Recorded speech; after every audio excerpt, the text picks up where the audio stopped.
Ma désignation est une conséquence directe d'une politique définie par le Premier ministre, et notamment dans deux circulaires du 23 août 2012, et qui a souhaité non seulement le développement d'une politique interministérielle sur le thème de l'égalité des droits entre les femmes et les hommes, mais aussi, plus précisément, la désignation dans chaque ministère d'un haut fonctionnaire en charge de l'égalité des droits. Ma mission est assez clairement définie par la circulaire du Premier ministre.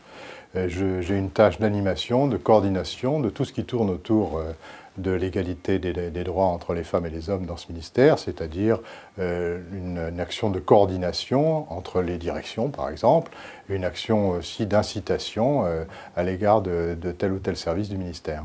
Il y a des objectifs qui ont été fixés, qui sont en train d'être fixés. C'est le résultat justement de cette politique interministérielle.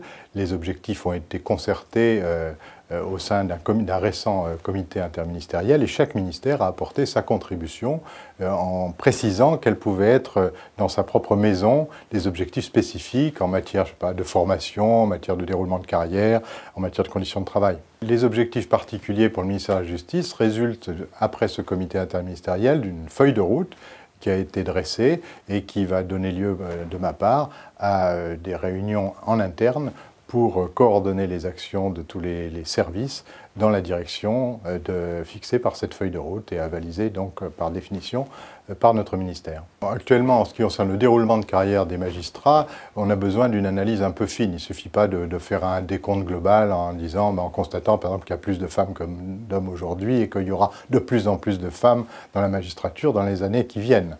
Il faut faire une analyse un peu plus fine, c'est-à-dire, par exemple, analyser les déroulements de carrière, les potentialités de carrière, le désir aussi des hommes et des femmes par rapport au déroulement de carrière et aux attributions de fonctions. Lorsqu'on évoque le nombre de gardes des Sceaux femmes toutes ces dernières années, on voit que notre ministère a plutôt montré l'exemple.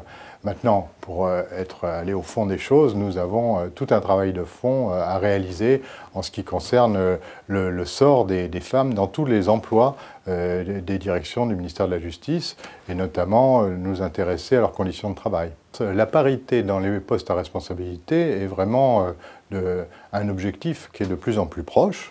Et ensuite, effectivement, il faut approcher les déroulements de carrière en fonction de ce qui a pu être les désirs ou les opportunités offertes aux uns aux autres, ou aux unes et aux autres. C'est un des éléments que s'est fixé le ministère de la Justice comme piste de travail pour les mois qui viennent.